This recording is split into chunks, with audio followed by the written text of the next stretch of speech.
Sorry, I need to go in and mark that Mr. Have a little bit of technology problem? Okay, we're good. We're Good? good, yes. All right. We'll now come to order. Mrs. Sender, will you call the roll, please? Mrs. Coghill? Here. Mr. Gambiani? Here. Mr. Paulson? Here. Mrs. Swanson? Here. Mr. Vroman? Here. Mr. Matheson is not here yet. Mrs. Intihar? Here. Oh, Joanne has hers.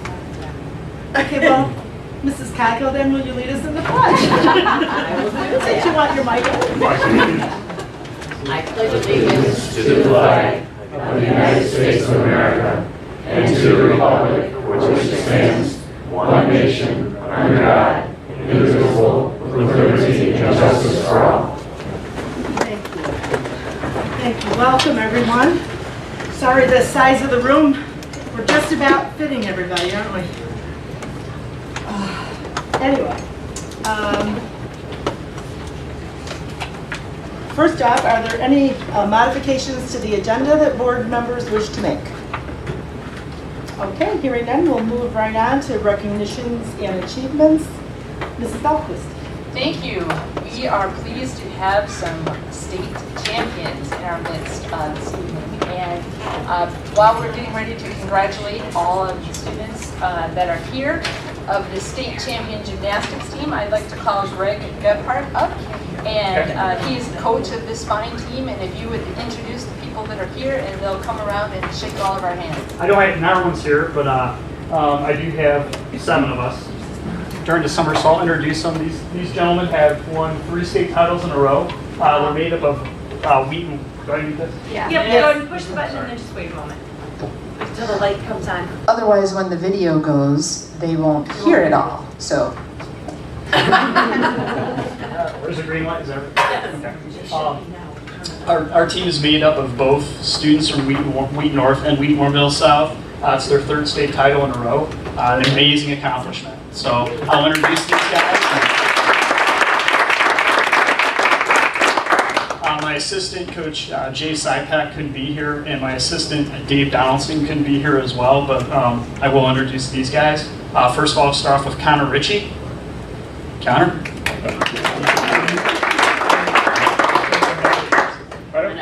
Why don't you do them all? We'll do all at the same time. Yeah. Okay. Dave McDonald. Yeah. Ben Zott. Lucas Cooperman. Ethan Santoni. Austin Peabody. And Corey Drummond.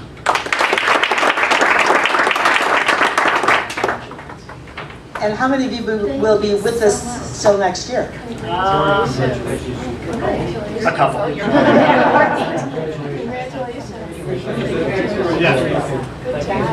you.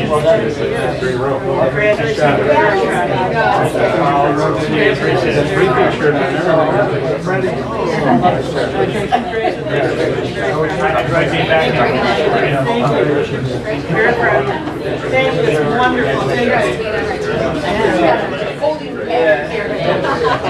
Squeeze it tight.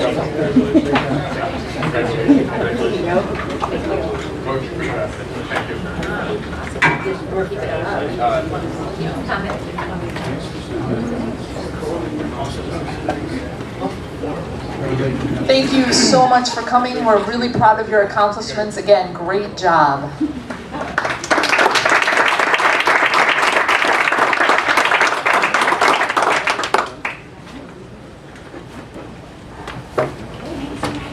Alrighty. The next item on the agenda are public comments on agenda items, and we have 2 people who wish to speak. Judith Zaff.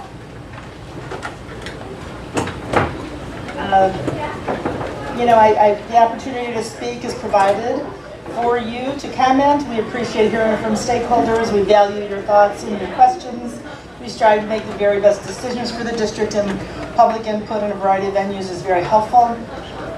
We must protect the civility and decorum of this meeting, so please be respectful for the duties of the board, the democratic process, and your comments tonight. Please use the microphone, state your name and address, and address your comments to the board. Limit them to 3 minutes.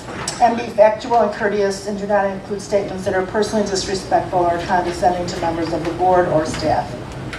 Thank you. Got it. Got it. I have to say that. I know. I'm Judith Zaff. My address is 1N079 Purnell Street in Carroll Stream. And thank you for the opportunity to speak today. It's a very small room, kind of different from our usual. I am a member of the Engage 200 facility team, and I wanted to take this opportunity to say thank you to the board for directing resources to the Engage 200 effort. Through my involvement in the redistricting initiative a few years ago and in the efforts to build the new Jefferson last year, I am very well acquainted with our community's passion when it comes to the important decisions facing our schools. With that perspective, I can say with confidence, Engage 200 was a great success. The program did an outstanding job of providing accurate and meaningful information to the community. It provided a positive environment for discussion among both those in agreement with one another and those with differing views. It resulted in clear and actionable information for the board to consider as we move forward. Thank you, Mr. Vroman, thank you, Mr. Paulson, for your support, and to everyone who made Engage 200 such a success. I am truly inspired by the community we have working together for the good of all of our children. So thank you. Thank you. And Mrs. Crabtree?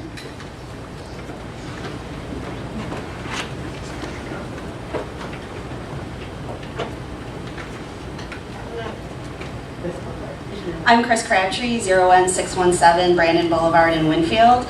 I also served with Judith on the facilitating team and want to thank the board for the opportunity that you gave to the community. We were a very diverse group, and I think we worked fabulously together. And the thing that I really wanted to put out here to the public is there was some skepticism at the beginning, that this was more of a already prescribed event, and I really want to put the public at ease with that it wasn't. We would walk into each facilitating team meeting, and we're a very vocal group, and in some cases completely changed presentations from the minute we walked in the door till the end. And the district, and those that were representing the district who sat around the table, were very willing to listen. It was an extremely transparent process. We talked things out, then we took the information that that came out of the large sessions, and it was out there, word for word, that people said. So I really feel that this was an extremely transparent process. It was, as Judith said, I felt it was we worked very well together, and I'm excited for the opportunities now that this information is out there for our school district. So thank you. Thank you, Mrs. Crabtree. Are there any others who wish to speak in public comment? Then we'll move on to the superintendent's report. Mrs. Dahlquist. Thank you. I am very pleased to have Barb Zapaniak come up to the podium. She has just a few words to say. One of the items under the consent agenda is the acceptance of a very large gift under the DuPage Community Foundation. And this process that we went through was quite phenomenal. The gift is in excess of $180,000, and it involved having all the teachers of the music programs in and listening to what they would like, and then writing for these grants. And it was a very successful program, and we're so excited about what this is going to offer. So, Barb. Thank you. Well, You gotta turn it on. oh, And wait a second. looks like it's on. Hello? There it is. Well, I was here a month ago to talk about the DuPage Community Foundation and the collaborative work we're doing around the issue of early childhood care and education. Tonight I'm here to talk about the grants that we have awarded to District 200 that you're going to be voting on tonight. We have a donor advisor who has an interest in the arts, and more specifically classical and orchestral music. So several months ago she offered the opportunity to schools in Wheaton, Glen Ellen, and Glendale Heights to apply for grants from the JCS Fund, which is a donor advised fund held at the DuPage Community Foundation. After an extensive review of all the applications we received, the donor advisor recommended more than $308,000 in grants for music programs in schools in these communities. $190,000 of those grants were awarded here in District 200. And they're going for programs such as instrument purchases and repair, guest artists and performances, master classes, iPads, field trips, recording and sound equipment, professional development, and an ultrasonic brass cleaning machine that will be shared among several of the schools. So the Wheaton schools will have the opportunity to apply for a second year of funding in 2015. And as an aside, I do want to say that the JCS Fund has supported many arts programs in DuPage County. More recently, the fund provided a significant grant to bring the Chicago Symphony Orchestra to Morton Arboretum a couple weeks ago for a series of concerts. And another grant that has been provided by the fund is for the All for Arts study, in which the DuPage Community Foundation is exploring the feasibility and potential of establishing an arts council, countywide arts council in DuPage County. So lots of exciting things happening regarding the arts. And I just want to say that we look forward to working with Wheaton District 200 to provide opportunities and experiences for students to develop an appreciation for music, especially classical music. Thank you. Thanks so much. I wish that I could convey the emotion that came through on emails as I told our music staff that this was in the works and so many of them had been successful. I didn't count how many exclamation points were after the congrats and the yay, but they are so excited. So thank you so much for what you've done for our staff and our students. Thank you. I have one additional item for the superintendent report. Our camera guy over there, John Boyum, it's his last meeting. You're going off to college. And I just wanted to recognize and thank you because we don't often acknowledge our camera guy. So, all right. Thanks so much for all that you've done for us. And that concludes my superintendent report. Thank you very much, Mrs. Dahlquist, and on behalf of the entire board. I'm just overwhelmed. I'm almost in tears about our donation from the DuPage Community Foundation. Music is such a vital part of our district, and it just means so much to kids in their studies. It reinforces their math work, it reinforces their reading, it reinforces so many things in their lives. And as you know, we face severe budget crises and budget issues, and a lot of communities would be in the situation where they would be cutting the arts. And we as a board have always felt very strongly about maintaining the arts. And thank you for helping us do that. It's, I can't say anything more. And you should have to come up and shake all of our hands. I know you like to be behind the camera, but we wish you well and we thank you for your service too. Thanks. Alrighty, we have a consent agenda tonight that we're going to move on to. We have 17 items on the consent agenda. Number 1, acceptance of gifts to the district music programs, acceptance of gifts from Longfellow Elementary PTA, acceptance of gifts to the Sandburg Elementary School, approval of high school junior English curriculum standards, approval of agreements with the Wheaton Warrenville South High School Esprit Show Choir Club, approval of Ames Web software renewal, approval of Discovery streaming license for the 2014-2015 school year, approval of our zero graphic bond paper bid, approval of our print shop paper bid, approval of inter-district agreement with the Warrenville Public Library District for the utilization of Community Unit School District 200's bulb heater for the disposal of fluorescent bulbs. It's amazing what we have to approve.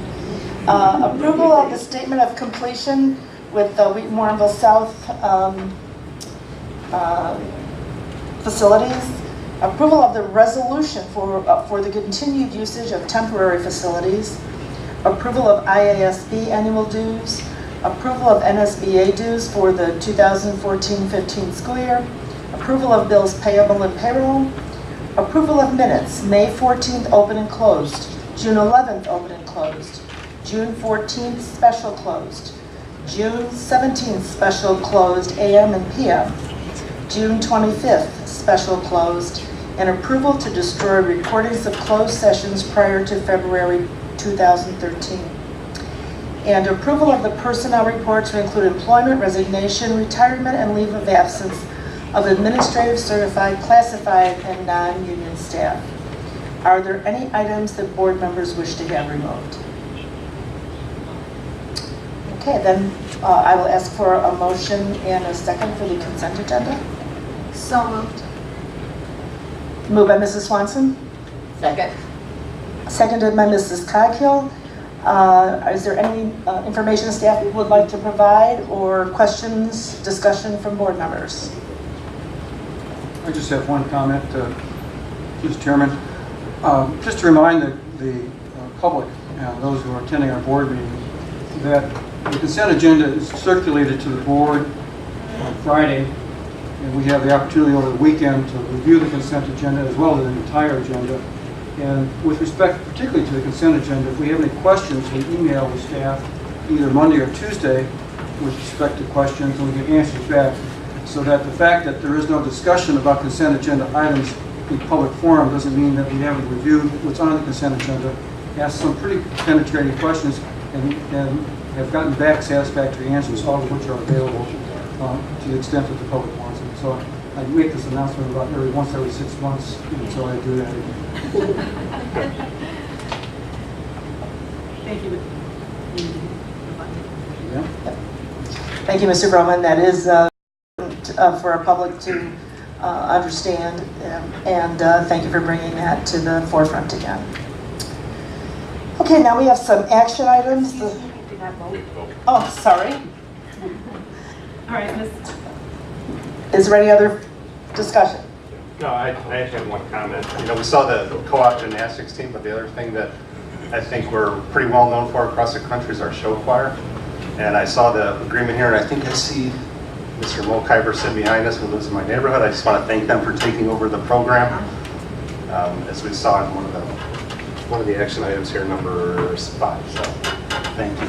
Thanks, Brad. And we should thank Mr. Brassel for all his years of work with the Esprit Show Choir as well. He's, should I say, aging out of that? Is that Got another year of show choir there you before go, I'm but completely out. Out of Esprit. All right. Well, thank you. Mr. Brassel is one of the founding members of that Esprit club, and he's dedicated many years to it. Thank you. All right, are there any other questions or comments? Okay, then Mrs. Thunder, will you call the roll, please? Mrs. Swanson, Yes. Mrs. Coghill, Yes. Mr. Matheson, Yes. Mr. Broman, Yes. Mr. Campiani, Yes. Mr. Paulson, Yes. Mrs. Intihar. Yes, consent agenda passes. We have a few action items. Another people enjoy it. Vote online, please.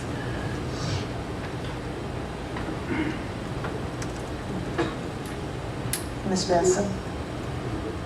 Got it. Okay, good. All right, thank you. Our first action item is approval to post the 2014-2015 tentative budget. Do I have a motion to post the budget? So moved. Moved by Mrs. Swanson, Second. seconded by Mr. Paulson. Mr. Farley? Yes. Go ahead, Mrs. Paulson. Yes, right. While Mr. Farley is coming up to the podium, I just wanted to remind everybody of the schedule that we're going through, that tonight is a presentation, and we don't expect you all to digest it all. The Finance Committee has had a preview and a discussion of that, and we will be taking in those questions. We have a tentative date of the Finance Committee for July 24th for if you have additional questions and things that you think of after you are taking this home and digesting all of that, that can come back to that. And then the main discussion for a lot of this would happen at the August board meeting. So while Mr. Farley is going to do a great job giving the presentation today, we don't expect you to think of all of the questions on the spot. In fact, we would kind of prefer that we hold a lot of those questions, take them to the Finance Committee. We'll prepare answers for everybody and then bring them back to the board. Also, before he starts, sorry, Bill, we wanted to talk just a little bit that this was kind of an arduous process because we are losing some of our revenue, and we sat down at SLT and had a very difficult decision because you sit at age 200 and you hear how everybody will want more professional development. They would like staff for interventions, and they would like a lot of things for technology. But we're at the point that we were having to cut our existing budget, not add on. So we had very difficult decisions to make, such as cutting our professional development money so that we could maintain the class sizes that we have currently at the elementary levels, having to cut some of our middle school and high school staff, having to cut some of our technology budget. So I don't want you to think that while he's making this great presentation, that it didn't come without a lot of discussion and a lot of deliberation behind it.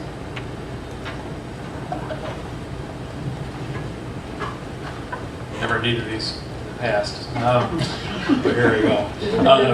As Mrs. Dahlquist mentioned, we are at the point of posting the budget for the 2014-15 school year, and there are some requirements. I always like to go run through the budget calendar so the public as well as the Board of Education are aware of the important dates and milestone dates that are coming up. If you remember back in January when it was probably about 5 degrees outside, the Board of Education passed a resolution that gave authorization to start the preparation of the budget. January 22nd meeting, which is always our that committee of the whole meeting, that second meeting in January, we always give our budget forecast. That's the EMA model, that's the 5-year lookout. Gives us an early indication of what's in store for us for this coming year budget, the upcoming budget, as well as what's going on 4 years down the road beyond that. And we do that presentation always in January to try and give the board kind of an early peek at what's coming down the road. On June 11th, I gave the board a preliminary board budget update, kind of gave a little bit of a view of what was going on in the current budget as well as what the expectations were for this upcoming budget. On June 25th, as Mrs. Dahlquist mentioned, we had a Finance Committee meeting that reviewed the draft budget document. That document's changed a little bit since we even met, and I'll go through some of those changes as we go through the presentation. Here we are tonight. We post the budget. We have to have it on display for 30 days before we have a public hearing, which we are also required to have. In the past few years, if the board recalls, when we posted it in July, we didn't have the 30 days for the August meeting, so we always had our budget hearing in September, and then the second meeting of the month, we had a business meeting to get the budget approved. The way the meetings fall this year, we have that time frame, so we're kind of back on a somewhat normal schedule for our budget cycle. We will have the public hearing. We'll be here at the SSC on August 13th, and then finally on September 10th, we'll ask the board to approve the budget for the 14-15 fiscal school year. The board is required by the end of the first quarter of the fiscal year to do that. That is September 30th, so we're on track to be on time. As far as some more formal notices, we publish in the local paper the notice of the budget posting as well as the public hearing, and then we put the budget document on display here. We send it out to all the libraries as well as on the district website, so it'll be available to the public in those different venues. Want to run through real quick kind of a peek at last year's budget. The budget just wrapped up on June 30. Talk a little bit on the revenue side real briefly. Things that on a local level came in as anticipated to some degree. The state we had kind of an anomaly. The state made all of their payments within the fiscal year for the first time in 7 or 8 years, which was kind of surprising. They sent along a note that notified us that they had done such. I think they were proud of themselves. And then in the next sentence, they told us, oh, but don't expect that for next year. So that made things a little bit interesting. But last year they were close. I think they made the fourth quarter payment on July 1st, so the day after the fiscal year ended. I'm still not sure why that was about last year. But and then federal revenues came in somewhat as anticipated as well. Those monies still tend to flow because we are audited on an accrual basis. Some of those revenues are still flowing in and will flow in the next couple months. Will be picked up in the audit as well. Real quick on salaries, want to report out that we came in very well on salaries. A lot of hard work on the staff's part, HR department, our special services, ed services, our principals, our staff that were out there hiring. We did a great job. We came in under budget on our salaries, which was great news. I think it was in the ballpark of $1 million, so that was good news. I think it was about $1.3 million in teacher salaries. So on a budget of over $100 million in salaries, it was about 1%, but it was 1% on the good side. So Also mentioned that our bargaining units also we're in contract with all of them, and those contracts are very conservative, budget contracts that were passed, and staff realized the issues the district was facing, and the contracts reflect that. So the good news, now the bad news. On the bad news side, benefits, we took quite a hit this year in our health benefits.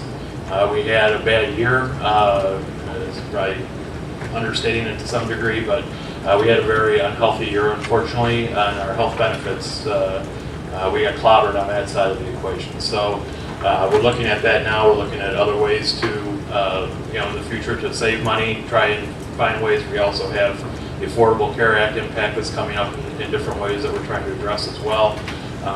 We have a plan document that is a bargain document, so we're in the process now of bargaining with classified staff. We also have our certified staff bargaining come up next year, so we are going to be looking at that. I'll tell you, you can go along and have 4 or 5 good years in a row, and then you get socked one year. I mean, we got socked this year, so it's unfortunate because it means we had illness. We had major illnesses that were higher than usual amount. We had some bursts that had some high expense with them, and I won't go into all the details, HIPAA rights and such, but it was, we did have some large claims this year that really had an impact on our benefit budget. Tech budget, obviously we were able to bump that up with some extra funding. We received some good news last year from our corporate tax and bump that up, and as Faith mentioned, we did have to reduce that back down as part of our reductions. Tuition was another area where we took a little bit of a hit. Our numbers ticked up in our enrollment in that, and we're still in the process of evaluating that. Joanne and I have been talking about that and looking at that. That may be a budget number that changes. We're going to have to take a look at that and look at what we're doing with out-of-place students. The range of what out-placement can cost per student is a wide range, and it can get very expensive, especially if you're in An intensive. Yeah. So we're working on looking at that. That's the line item from last year that was of concern and is this year. Going forward, I threw utilities in there. I'm always usually giving pretty good news on utilities. Electric side, we did well. Gas side, for those of you who spent the winter up here, it was miserable to say the least. And while Colin kept the fires burning in our boilers, we did struggle a little bit with our gas this year as far as costs, and still living within the parameters of our energy savings plan, but again, it was just it was a bad year for all of us. So last piece I want to talk about is just the transfers. We made a transfer during the year from our working cash fund to our transportation fund we had a negative balance in there that we had carried somewhat symbolically over time with the lack of state funding that was coming in for transportation. We did move some, the board did approve that action during the budget year to move some money over. So that was included as part of the budget, or what happened during the budget year last year. Faith already went through this slide to some degree. I just want to reinforce that we did that presentation back in January, and we had a $1.3 million deficit anticipated for this upcoming budget year, and talked about it at the Engage 200 as well, that we had some wood to chop in that regard, and took care of a lot of that through staffing reductions, working very closely with Dr. Rammer and the high schools and middle schools. A lot of it is done through attrition. It's not done, staff, when you were doing your RIFs and such, that there wasn't any there for those type of reductions, but we obviously have turnover each year and have the ability to do that, so that was occurring in this year's budget. I mentioned that limited technology purchasing, it impacts the ability to update classroom technology, and as Faith mentioned, there was a decrease in professional development.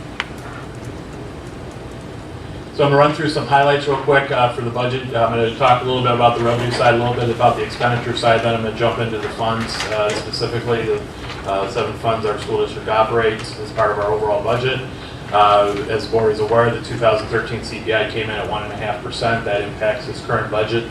Our first payment in June of 2015 will be from that 2014 levy. This is the second year in a row we've had a CPI that's been in the 1.5 1.5 range now. So that obviously has an impact for the purpose of our budgeting model. We always use the 10-year average, which is about 2.4%. We've had a couple back-to-back years now below CPI, so that obviously impacts the model and impacts how our budget looks going forward. Our tax levy distributions have been coming in better, and the collection rate, I think, is better. We'll find out more in September, but those funds obviously continue to roll in. Our most reliable revenue resource is obviously the tax distributions. The CPPRT, while they have not posted the anticipated estimates for next year, we have kept it stable for next year for this budget. We'll see where it comes in. Last year, if you recall, that when we got that extra money when we got the estimates, and that would be put towards technology and some staffing. So that impacts education and the IMRF Social Security funds of the school district. So that has been held flat. Interest earnings is in there almost as a joke. The interest rates are 0.1% or something like that. The district used to earn millions of dollars in interest on the funds we had.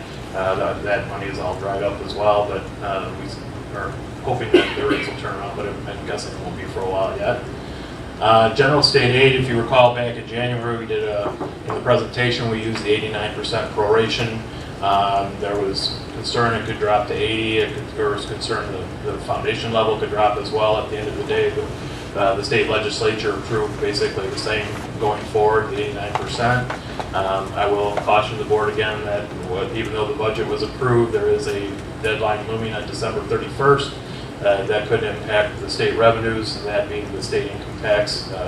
If that sunsets, we're not sure how that could impact the budget and what this legislature may do at that time. But we're going forward as they've budgeted and has approved it with a watchful eye to, I would guess, the veto session after the elections. State categorical, special ed, bilingual, all the funding stayed pretty much the same. Bilingual did go up a little bit. So you'll note that in the budget as well. Special education funds have kept the same proration levels as our costs go up, as they usually do in the area of special education. Some of those funding levels will go up as well, especially that tuition I had mentioned earlier for the outplacement. In transportation, they've kept that relatively flat as well. Excuse me. We also in this budget will have the performance contracting grants. If you recall, when we approved the performance contract work, the amount of those grants was up around $375,000. So we do have that in the budget as well. And one other note, I think I mentioned at a prior meeting, the district did apply for and receive 2 state maintenance grants, round 1 and round 2. Generally, the state will send that money a little later. We got it right away, so we actually received it in the prior fiscal year for projects we're doing this fiscal year. So, but we do have the performance contracting, the $375,000 in the budget as well, and there's the state maintenance grants. Federal funding is all pretty much the same. The National School Lunch Program, Title I IDEA, which is special ed funding. Again, that's staying relatively flat in the budget. On the expenditure side, we're entering the final year of our teacher contract. They have 1% on the base in their contract moving forward, as well as they have the ability to have lane movement for further education. So that is taken into account into the budget. Classified staff, as the board is aware, we're negotiating with them right now. We do have estimated calculations into the initial budget. There were some staffing cuts, and we also have some retirees in our custodial ranks, and when they retire, we fill those custodians with outsourced staff, so that just moves around where we're spending money to some degree, and we do realize the savings on that because we're not paying IMRF and the other taxes out of those employees. So we have some retirements that are accounted for as well in our custodial ranks. Administrators and non-union, that's tied into the CPI moving forward. Substitute pay, we're moving forward again with the substitutes in-house, as it were, at the schools. That's worked, a program that's worked out really well, but we have not raised our substitute pay at this point. Benefits, I've mentioned the health care, that's taken into account into the budget. We had to increase that. We're still in the process of negotiating with working with our broker to negotiate contracts. We're with the Blues. They serve as an administrative service organization that enforces our benefit plan. We are working with them and looking at different options and possible other deductible programs that maybe we may want to offer to try and, again, stem some of the costs that we saw this past year. TRS, we do have a line item in there. I put the penalties, the word penalty in quotations. I want the board, again, I mentioned this is not anything the board or the district has done. Staff have the ability to, albeit becoming somewhat more restrictive, to do what's called ERO, or early retirement options. If they retire under that, there are penalties associated with that for not only the employee but the school district. We don't have a lot of control over that right now. We will have quite a bit more. The legislature has actually passed some legislation to allow school districts to gain more control of who's allowed to go under ERO. But we do have some penalties for that. There are also some penalties for the 6%. That again is something we may not be able to control if staff is moving over a lane in their their last 4 years. There's increases on lane movement that we can't if they've got the schooling. Those penalties are not near as much as the exposure for ERO, but again, there's not a lot of things we can do as a school district to control some of those costs and the penalties that are enforced by TRS. Tuition special ed, I've mentioned that a few times. That's Park Incorporated as well. Reduction in some technology spending. On the O&M side, again, electricity, we're holding pretty good. Natural gas, we've adjusted that for, I don't have the Farmer's Almanac out, but hopefully we'll have a little bit better winter. But we did bump up the gas amount. Water, we did have to bump up as well as the city. I think mid-year passed a increase on tax on the ROM taxes. So that impacts the school district as well. So water was increased, our water budget. Also want to point out that we do carry a sub-fund of our O&M fund, the capital renewal fund. So as you look at the compilation page for the operations and maintenance fund, you have to take into account we have a sub-fund in there that feeds into those totals. That's for projects that we identify, some major maintenance and upkeep. Last year we did it through the performance contracting work, and we're working with our new facilities director to identify additional projects that we're going to do this year.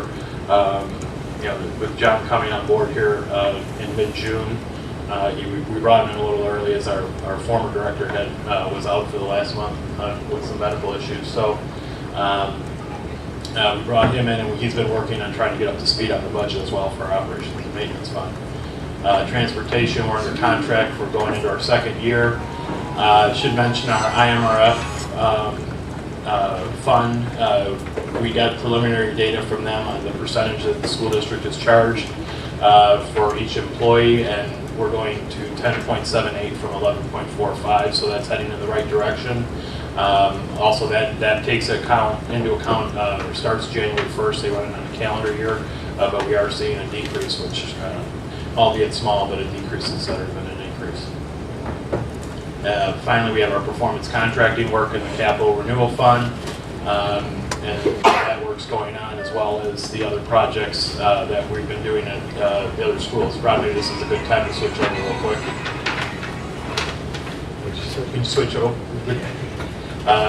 Just wanted to update the board real quick. As we talked in the finance committee, we were going to talk about the projects. This is where Engage 200 occurred. I know it's hard to see. That is the Commons at Monroe. Took that picture this morning. As you can see, the lockers are out. The floor is out. Space looks pretty big, but lockers are going to start going in here soon. The floor work's going to be done, and that Commons will look quite a bit differently. The pit is gone. If you remember, the library learning center at Monroe had that pit. The lift was going to need to be replaced. It was about 20 grand to replace that lift, and we thought, the architects back in the 60s had great ideas about pits and things of that nature that weren't real ADA friendly, and so we filled in the pit. It's going to be flat, retiled, and I think we're going to take those 60s lights out. Yeah, I'm talking to our facility director about that today. It would be a good time while there's no shelving and no floor, and it'd be a good time to maybe get the retro lights out of there. Last one, Rod. This is the 6th grade commons where we hold our board meetings, usually when we're at Monroe. may look familiar to you, but you can see there's the tile work is done, and it's hard to pick up the colors in the picture, but you can see that that's what the tile looks like in the commons area. So I was over at Monroe today, snapped those, so I thought it'd be a good way to update the projects, but they are all moving along at rapid pace. We just passed the 4th of July, so summer's in the downward turn here, unfortunately. So we're keeping on with the projects. We have a small window of time to obviously get that work done. So I'll leave it. Thank you. So I'm going to run through the funds right now of the school district that make up the budget, starting with the education fund revenues. Just a breakdown for the community as well as for the board, just to indicate, and it's somewhat static as far as the percentages go about where our funding comes from. You can see obviously the majority of it comes from local sources. That's taxes, that's fees, that's corporate personal tax. I mentioned interest earnings. Everything falls under that local source. 10% coming from the state sources in the education fund, and then it's about 6% or 7.3 million from federal sources. I do want to mention, I'll probably touch on it a couple times, we did have to move over some more general state aid into transportation fund, as we have the ability to do. Not my favorite way to use that revenue to prop up the lack of funding from the state for under the transportation categorical money, but we do have the flexibility to do that and have increased that amount. This represents about a 1.58% increase over the prior year budget. And on the expenditure side, about $115 million in salary and benefits. It's a 1.3% increase. Even with the benefits going up, costs going up, those salary reductions and coming in under from a starting point obviously helped us benefit. Keeping the salary benefit line somewhat in line as a percentage. About 7.7 million is our purchase services. That's food service and that's probably our largest line item as far as purchase services go. Supplies is up, increased over last year. We had reduced some of those supplies. We also have some grants that we're charging some more supplies too. I'm going to talk a little bit about, I've mentioned it before, but the state TRS board had reduced the amount of percentage on federal grant programs where we charge salaries to in both regular ed and special ed. They reduced the amount we were paying, which was up in the 30% range, down to 7.4%. And then the state legislature turned around and passed legislation that put it back to 33%. So it's unfortunate because you have to allocate those federal dollars instead of allocating them towards better use of them. We have to pay an inflated amount because the state legislature didn't keep up with their side of the bargain for the pension. So we saw an uptick in supplies as well, tied into some grants. Capital outlay is down. It's part of the tech reduction that was in the budget. The dues, fees, tuition, that's the line item I mentioned we're talking about. It's up. It may have to go up a little more. We're looking at that. So we have total expenditures of about $132 million, and that's about a 1.6% increase over the prior year. Just as an indicator of where we're spending the money, you see in many presentations, 87% is salary and benefits in the education, where people business mostly goes towards salaries and benefits for staff. And you can see the other line items, purchase services, supplies make up the next biggest amount, with capital and other being small. On our O&M side, this is the operations and maintenance fund of the district. It's the maintenance and upkeep of our buildings. The majority of it's coming from local sources. We do have that, I mentioned the grant money that's coming in as part of some of the capital projects we're doing in the district. Total revenue is about $12 million, and the increase, that percentage increase is really tied into the overall getting that state money that's coming in. So that's the reason why that number looks a little inflated. On the expenditure side, about $3.2 million in salaries and benefits, small increase over the prior year. Purchase services up, as I mentioned, our largest purchase service in this line item is for our outsourced custodial contract, and that obviously is going up a little bit as part of the contract as we go into the second year of that, as well as adding more staff as our custodial staff, some of our staff retired. 3.7 use supplies and utilities, that's up, and again, that's where that gas line item has gone up as well. Capital outlay is a decrease over the prior year. We had some larger projects we did, mainly the safety project last year was a large project we did, and that's down as well. We have a lot of projects obviously going on in our capital projects fund, which I'll talk about in a minute. So that brings the total to 11,666,800. It's about a 2.8% increase over the prior year budget. And as you can see on this chart, salary and benefits isn't the largest, but it's purchase services. You can just, it kind of indicates where the money, how the money is being spent in this fund. Bond and interest, this is a fund that pays back the principal and interest on our bonds as well as some capital lease for performance contracting. You can see that we're starting to tick up on that, the local share. We have, obviously the board has passed a resolution. It's still obviously on the radar. We do have a slope coming. I think it's been referred to as the slope, so I would keep that verbiage in place, but we do have plans to refinance that to try and flatten that out in coming years. So that is just something that's, I think, worth noting as we look to the future. I think in October of 15 is when we'll start looking at that. Hopefully the interest rates are still favorable at that time, but we are starting to see that local share tick up as part of that overall principal and interest. So transportation revenues, about 53% from local, 47% from state sources, a little over $8 million in total revenues that are going towards transportation, which is obviously the busing of our regular special ed, athletic trips, field trips, those type of things that are going. It's about almost a 5% increase. We did see an uptick in some of our special ed busing costs as well as homeless. We also have an increase in payments from other LEAs, which is other local education agencies, and that's sharing the cost of those homeless transportation. We're almost up to $200,000 now in that line item, which gives you an indication of how much transportation is occurring in that area.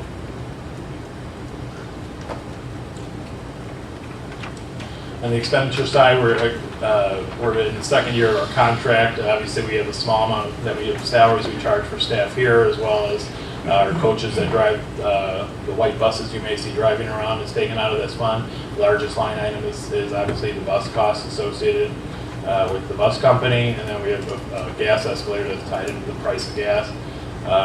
We had budgeted high last year. We brought it down more in line with what we paid this year. And the matching expenditures of $8.1 million. You can see the majority of the money obviously is paid out of purchase services, which is paying for the busing service for those yellow buses because you drive.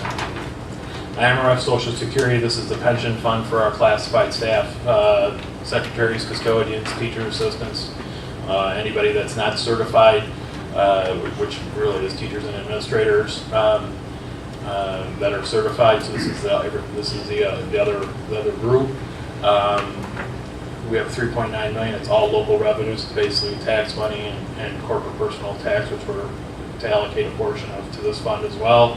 It's about a 1% increase over last year. If you recall, our rates going down mid-year, and there were some salary reductions in that area as well. So about a 1% increase over the prior year. Our capital projects fund, this is where all of the projects that, and the next action item the board is going to approve is moving the money that the district received back in March that's sitting in working cash right now over to our capital projects fund to fund the projects that we've got going, like the Monroe project I illustrated. So that $9.84 million is coming over. That's the amount we received as part of the sale, less the issuance costs. We have projects going on at 18 schools. As I mentioned, our new facility director started officially on July 1 and has hit the ground running. He's been all over, he knows where all the schools are, learned very quickly, and has been out watching all those projects. Weather-wise, that hasn't been a great year to be doing roofing or paving. We keep an eye to the weather report quite a bit, as do the contractors. We have had a lot of water. I think this has been the wettest June, I think Tom Skilling said, in quite a long time. If you've ever driven around Johnson, you know there's a lot of water sitting close by to Johnson, so that's encroached onto the pavement. So that project's been moving somewhat slow. Wheat-Warrenville South is moving very well. Whittier next door was done already. You can see that's all put back together. Wheat-Warrenville South just had their proof roll, which they see if the subsurface is holding up, and it's holding up very well, which is good news, because if you have to undercut, that's where you can incur additional costs. So we're excited to get that area and section of Wheat-Warrenville South done this summer as well. And the roof projects are moving along. Emerson's pretty tore up, and Wheat-Warrenville South has their roof starting here relatively soon. So projects are moving along at a rapid clip as they need to do. But when we have contractor meetings, I always ask, when does school open again? Unfortunately, they can read calendars, but we're working on it. We do anticipate that we will not spend all $9.84 million that's transferred over. We anticipate that there'll be other projects that are on the priority list. We're not for a shortage of projects, so we anticipate that we'll be coming back to the board and talking about other priorities, roofs, pavement, other maybe mechanical type items that we'll be doing. As the board recalls, as we approve the projects, the project costs for the ones they came in very well. So we're hopeful that we won't have to get into any contingency money. We'll be able to do some other projects throughout the district. Working cash fund, we've decreased the amount of revenue associated with just on interest earnings, because interest earnings are still bottomed out, and we haven't seen any kind of increase, so we dropped that down more in line with where we were this year. We do have the abatement to the O&M fund. I mentioned that as part of the capital projects fund. That's going to move over here with the board's approval after this agenda item. So getting into the totals of all these funds, where are we at? And I'm going to talk about two different types of totals. I'm going to talk about the all funds, which is everything, all the funds I described, and then I'm going to talk about the operating funds of the district, which is really the budget of the district, without the capital projects and without the bond and interest. The operating fund is, the operating budget is really what the community, I think, and the board looks at as far as balancing out the budget. This just shows you by source where the revenue is coming from as in total for the district. This is the operating funds, somewhat similar, but you can see, again, this does not include the bond and interest or the capital project fund. So this is straight operating funds in comparison. Expenditure for all funds, you can see when you throw everything into the mix, the salary and benefit percentage drops. But when you're talking about really our operating budget, you can see it's back up around 78%. For just our operating funds. Again, does not include bond and interest or capital projects. So around $156 million budget for the school district. This is an indication of where our revenues and expenditures line up. Please note, again, we received the $9 million last year for all the projects, so that's why this operating budget it appears as a deficit. The revenue doesn't count in this fiscal year, so that's why that number looks somewhat skewed. So when you get to our operating budget, again, the budget of the school district, we are balanced. We do show a positive operating balance right now. Again, we are still looking at some line items and looking at revenue, waiting for that corporate personal tax to come out and get an indication of where that's at. But right now, the budget is balanced. Again, it's a working document, and we are continue looking at that, and we'll bring you updates as and if they occur. Again, this doesn't include the bond and interest or the capital projects fund. So as far as where we are compared to last year for operating budget, you can see we're up just around 2%, 1.9% overall costs over our prior year budget. Again, not counting our bond and interest and capital projects. I ran through that very quickly. As Mrs. Dahlquist mentioned, we have scheduled a tentative finance committee to address questions. I'm open to answering any you may have preliminarily right now after looking at this. I don't know if Mrs. Swanson or Mr. Matheson have any comments from the Finance Committee preview or anything of that nature. We did bump up the transportation line item in the budget a little bit based on what we're seeing for next year, but also adjusted the revenues accordingly. So I don't know if either of you wanted to comment coming out of the Finance Committee, or I can take questions. Well, just to say, on the Finance Committee, as usual, it was a very good, informative meeting. We spent about half the time, or maybe even a little over half the time, talking about benefits and the impact that has, and just sort of a preview of some potential strategies going forward, but nothing very specific, but clearly something that needs to be addressed. But I think the other thing that we talked about there was the relationship of the budget to our programs. And that when the board votes to accept or approve a budget, we're really voting to approve what our programs are for that year. And so the inclusion of this slide here where you talked about the tough decisions and trade-offs, and Mrs. Dahlquist talked a little bit about that. That was an attempt to kind of try to make it clear that there's a direct connection between all these individual numbers and what actually happens. And I'll let people ask individual questions, but I guess my interest would be if you had a little bit more meat on that you could fill in now on that slide in terms of what the gap was that you guys were kind of chasing this year, total gap. And then if some of these things, staff reduction and such, if you anticipate there to be any impact in the classroom on those. But that's a general question, maybe you can wait. You want to take classroom? I'll take the. Sure. We were looking at 1.3 million, and then we were also tracking our medical costs and what the impact of that was going to be. We have a 7% increase built into our costs in the model for the purpose of the medical. But we are also looking at coming in under and some other line items as far as the big ones were salaries where we were under, and then the benefits and the tuition were the ones of concern that we were looking at as far as the overall budget. But the number we were chasing out of the gate was 1.3 million, and there we did again through staffing make some reductions, and Faith can talk a little bit more about the business guy talking about classroom impact. Sure. Joanne worked really hard to make some cuts in special education and some of the staff there, and to really increase our efficiency there. We also worked with the middle school and the high school administration to see where there could be some cuts. That won't mean that there are less classes that are offered, but that will mean that in some cases there's a higher classroom size at middle school and high school level. It's very hard to pinpoint and say, well, it's this from social studies or it's this from math, because you're taking one and putting that all across levels. At the elementary level, we haven't changed what our standards are for classroom size at all. And right now, we're okay, but as you know, if you've gone through August before, elementary enrollment tends to tick up as new students move in, and we anticipate having to hire additional staff. That money would then come out of our Title II money, whereas that's where I get my professional development money. So we've had to tab a significant portion of that in anticipation of hiring elementary staff. So that's some of the really difficult decisions around staff that were made.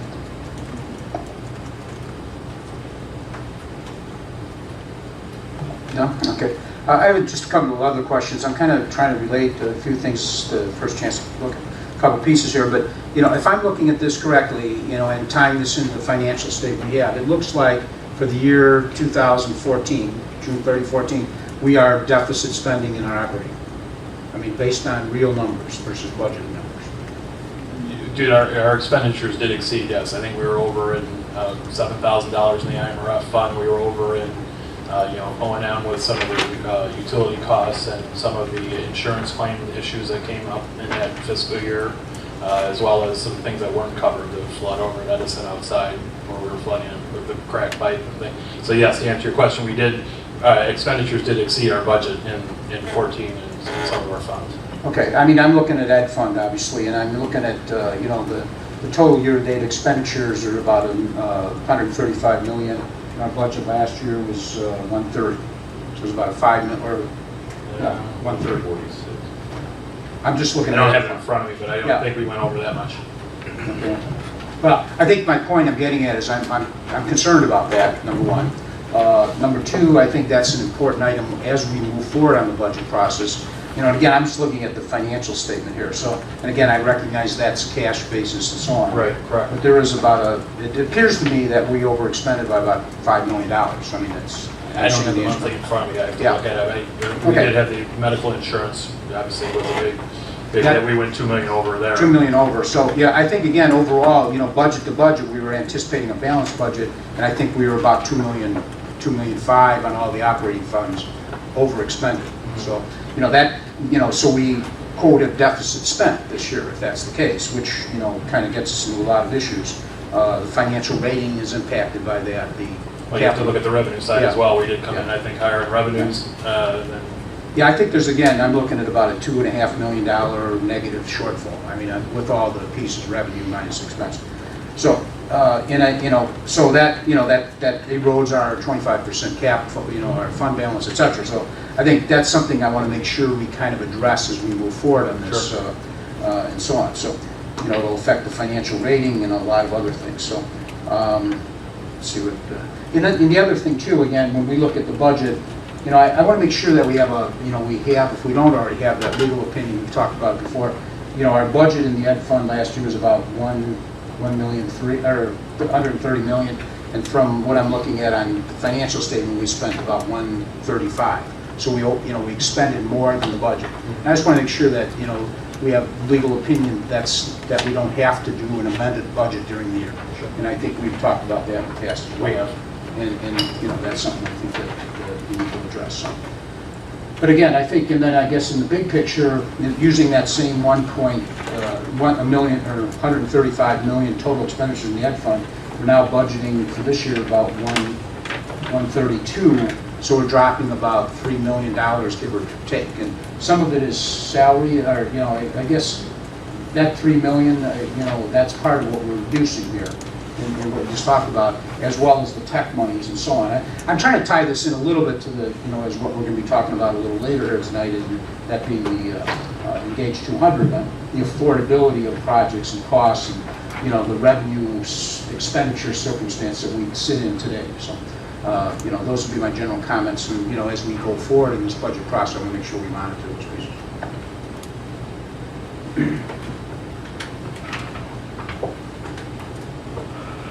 Any other comments or questions? Mr. Brown? Yeah, Bill, I quickly reviewed the proposed budget this afternoon. I know we're just voting on posting it tonight. But if I have some questions, and should I direct them to the Finance Committee? And if so, how should I do that? I would say that you can direct them to Mrs. Dahlquist, as we normally direct questions to the superintendent. So she'll collect all those questions and let the Finance Committee know what questions have come in. But for sure, take a look at it and ask the questions, because while it's true, it's nice that we're on schedule with the budget hearings and such, really next month is the opportunity to dig in and have some discussion as to the budget and its impact on things. So, there's questions about numbers, but then there's questions about impact. And I think the board needs to keep their eye on both of those, in my opinion. Is it part of the Finance Committee, when you pick these staff reductions, technology, and professional development, was that what the staff decided, and then just brought it to the Finance Committee? I guess it must be like such a hard decision who you're going to route from, and so is it just a vote or process of elimination? It is a staff decision, and it's something that we took a very long time in doing. We go through our own budgets, and then we go back and meet with the principals and look at the different impact on how all that would play out. There are some smaller items that are concluded there that are not part of the list. We stopped some of our use of My Learning Plan, which is a program that we were using to track professional development and that kind of thing. So there are additional small items where you're taking 20,000 and 10,000 and those things at a time. I only mentioned the big ticket items. And you're right that it's a very, very difficult process. Joanne's, all of the special education and student services really combed through and looked at a lot of those cuts and efficiencies that can be made, but that didn't come easily. We're not a district that has a whole lot of surplus and a whole lot of things that can be cut without impact. So you're exactly correct that it's very difficult. Our wish lists are long. We never touch our wish list. We're just looking at what we can scale back. I do want to say, though, that at the August meeting, part of the recommendation from the Finance Committee was that Rod and I would work together to come up with what are some tech implementation things we might be able to do and different processes that we might be able to use for revenue. So to present some of those options, because we know that that's collectively on a lot of wish lists. It's just that we don't have a lot of funding to do that. So we're going to bring some creative solutions and partial plans that can be done over time, and we'll be discussing that at the August meeting as well. I'd like to respond. Whoops, something. And if I can just say, you know, when we're talking about cuts, or reductions might be a better word for it, sometimes it may mean an actual decrease of something we're doing, but in some cases it may just mean a decrease in an increase of what we're doing, perhaps. So for instance, the technology, my sense from what we got at the meeting was not we're going to scale back what we're doing, but to scale back what we had hoped to increase doing. So I think, you know, there's some nuances there. Now, that's still not a good thing. I mean, clearly we need to keep moving forward, and the more slowly you move forward, the more chance that you're behind other people. But there is a difference, and I want to make sure as the community listens to this and, you know, looks at it, that they're clear about the fact that it's not necessarily, oh, we're eliminating or going backwards completely. I think the other thing, you know, again, we as the Finance Committee and/or the board have set an objective, let's go say, and that objective is that we have a balanced budget. So the administration's charge is to balance that budget, and if there's program cutting to be done, you know, that's their mission to do that. You know, we only set the goal, and the goal is to be a balanced budget. You know, and we're confronted, I mean, at this point, you know, we may have had deficit spending. My quick look at that implies that this year. So, you know, that means that we have to reduce costs that we even had this year incurred to balance, what, and the only revenue increase we have next year at this point is, about a 1.5% on the tax revenue. So, and we have a 1% salary increase kind of built into the system already. So, we don't have a lot of room to expand any expenditure. And, in fact, if we did overexpend, we have to reduce costs just in that function. And then we're confronted with this is the state of the economy, I'll call it the state of Illinois school systems. Not only we have this problem, but again, let's say that this state tax increase goes away, and let's say that then passes on to the district. That's going to be further cuts that we may have to make because we've now lost a revenue source. So, these are the things that, when we talk about Engage 200, part of the mission of that is to, create the understanding in the community of we can only expend what we get. That's our mission, that's our goal as a board, to expend what we have available only.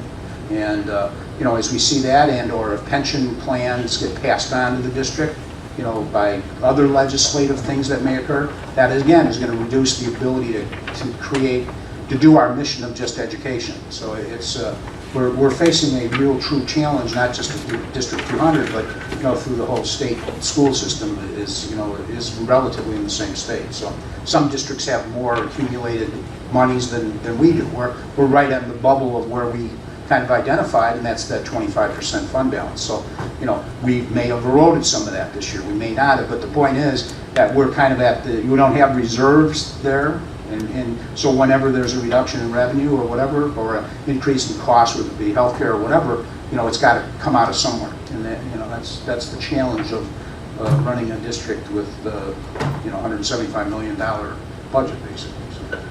So it's a tough job. So we have our challenges coming in the future. But the compensation's great. Yeah. Especially for the board. And it really is. It really is good.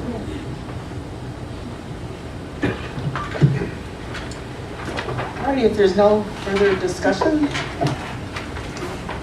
can we take a vote? Mrs. Sender, will you call the roll? I will. Mrs. Swanson? Yes. Mr. Paulson? Yes. Mr. Matheson? We're tentatively posting the budget. Yes. Mr. Vroman? Yes. Mr. Gambiani? Yes. Mrs. Coghill? Yes. Mrs. Interhart? Yes. Motion passes. Our next item is approval of a resolution abating the working cash fund of Community Unit School District number 200, DuPage County, Illinois. And is this the motion that you need to read that. Okay, I will read this. This is a resolution abating the working cash fund of Community Unit School District number 200, DuPage County, Illinois. Did I need to read the president announced? Well, you have to announce that. Oh, that's what I thought. Okay. In view of the current financial condition of the district, the Board of Education would consider the adoption of a resolution abating the working cash fund of the district. Mr. Paulson. So I read this. Yes, 2 sentences. 2 sentences. Resolution abating the working cash fund of Community Unit School District number 200, DuPage County, Illinois. Alrighty, the Secretary has read by title a resolution of which was provided to each member of the Board of Education prior to said meeting and to everyone in attendance at said meeting who requested a copy. So, have I already asked for the motion? I have to get, yes. I've already asked for a motion and a second to the motion that said that the said. No, you I didn't? Okay. I'd like to make a motion. I'm sorry. Thank you. I'd like to make a motion, Please, I need to say this exactly verbatim, I'm told. So I'm asking for a motion and a second to the motion that the said resolution as presented and read by the title be adopted. I would like to make a motion that we approve this as it's consistent with what we've already, what we did when we sold the bonds. Moved by Mr. Matheson. And I second. Second by Mr. Roman. Is there any discussion? I would just ask that maybe there be a brief description of what this is for the sake of the public. Sure.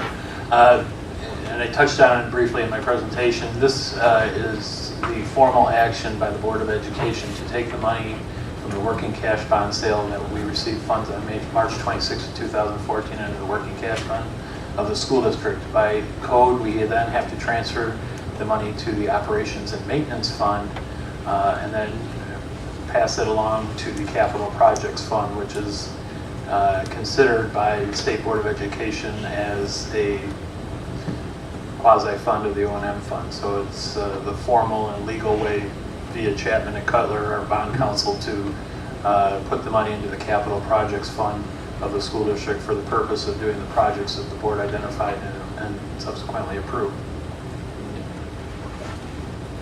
Just as a follow-up to that, this is just the full cycle now of the bonds that we sold before and moves it to a place that we can expend it to pay for the improvements that we just saw the picture of. Thank you, everyone. Is there any further discussion? Okay, after this full and complete discussion thereof, I'm asking Mrs. Center to call the roll for a vote upon the motion to adopt the said resolution. Mr. Matheson? Yes. Mr. Roman? Yes. Mr. Gabiani? Yes. Mrs. Coghill? Yes. Mrs. Swanson? Yes. Mr. Paulson? Yes. Mrs. Intihar? Yes. The motion is carried and the said resolution has been adopted. In an open meeting, approved and signed said resolution, and I'm directing the Secretary to record the same in full in the records of the Board of Education of Community Unit School District 200, DuPage County, Illinois, and this has been done. Other business not pertinent to the adoption of the said resolution was duly transacted at said meeting. Wow, that's the first time for something like that. Thank you very much. Okay. We're now to the part of our agenda where we're going to have an oral report. This is the Engage 200 report to the Board of Education. And first I'll ask Mrs. Dahlquist for some comments. Great. We're going to present some great information tonight. Scott Brown and Liz Corey, our co-chairs of the Engage 200 facility team, have put together a presentation, and we'll be going through that with you. And I just wanted to share just a little bit about this opportunity. when I go through and I measure an activity or leadership, there's two things that are really critical. One is how much of the task was accomplished, and the other is what relationships were built along the way for the process. And while we're going to talk a lot about task, I did want to highlight that the relationships that were formed during these different meetings has already had an impact on our district. I already have more frequent phone calls of, well, I heard you speak at Engage 200 and I wanted to know more about. I'm stopped at Mariano's now, and people are like, I remember you were talking at, so that whole relationship piece and building trust has already had an impact. And I know we're going to talk about task tonight, but I needed to throw in my 2 cents about the relationship that was built too. And now I will turn it over to Scott Brown. Well, thanks, Faith. It's always exciting when you get to follow Bill Farley.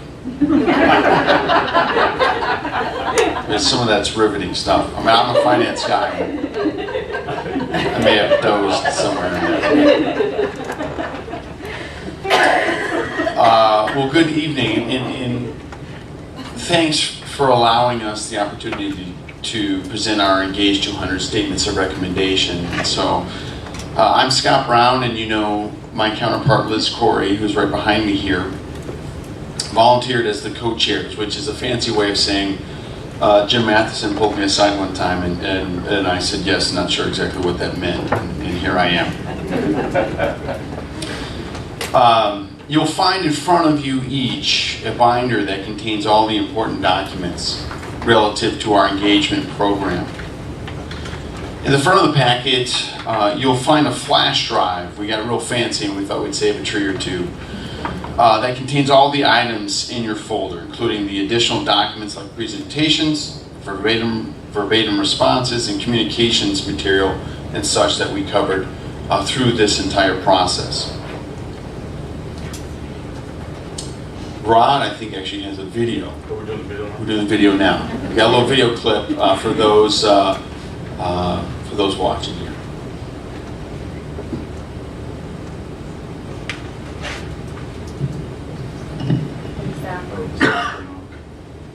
Sorry, it goes. Some insight as to where we should go and what the priority should be. Engage is a dynamic, collaborative word. The goal of Engage 200 is really to have our residents, parents, citizens not only learn about us, but also give us some insight as to where we should go and what the priority should be. Engage is a dynamic, collaborative word. It's inviting, it brings people in, and it shows that we're going to listen and we want to create a dialogue. So I think engage, the word itself, is of critical importance. But to get that understanding of what the community wants as their priorities and goals within the context of the challenges and opportunities we face as a board is so important. And the number one goal. That vision talks about the exemplary student-focused school district. And everything we do revolves around that vision. We also have a mission that guides staff every day in what we do in our classrooms and in our schools to inspire, educate, challenge, and support all kids, not only to be high academic achievers, but also to be good citizens. So why did you come here? Well, I kind of have vested interest across the board in the elementary schools, in the middle schools, and at the high school. As both a parent and a staff member, I thought it was important to get involved. What did you get out of it?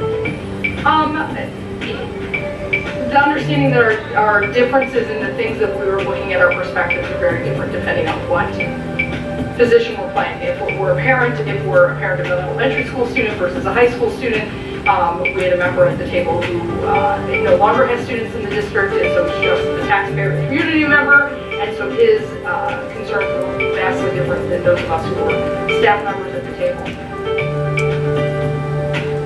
First and foremost would be student achievement, starting to really identify where are we at today in comparison to our history, but also in comparison to how we define that. Other ones, I come from a finance background, that's always intriguing to me. But then you take a look at some of the facilities based on population and the timeline that lies ahead, just making sure that our facilities are up to speed and can service and handle the students that are coming through. And then finally, I think technology is really one of those that you'll see a lot about, just with the different devices that are out there.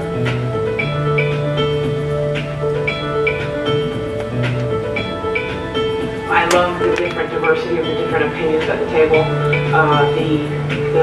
the ideas of how we all are thinking the same thing, and we're for all different types of worlds. And if you could tell us more one thing, what would it be? I would just encourage them to continue these kind of forums, to allow trust to continue to develop and transparency there. They're doing great work, and I think people need to know more about what they're doing, and I think we'll be able to move some of these things forward if people have a greater understanding of it. And again, it's all in how you present it, and the way they presented this was with trust and transparency and honesty.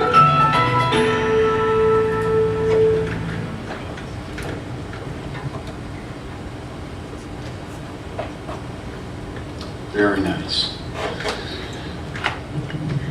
Well, I'd like to remind us, if we can take a minute just to acknowledge why we did this Engage 200 process. And the community engagement was the key goal for the boards for the 2013-14 school year. And the statement was that we will stay connected with the community to determine its priorities and to foster partnerships.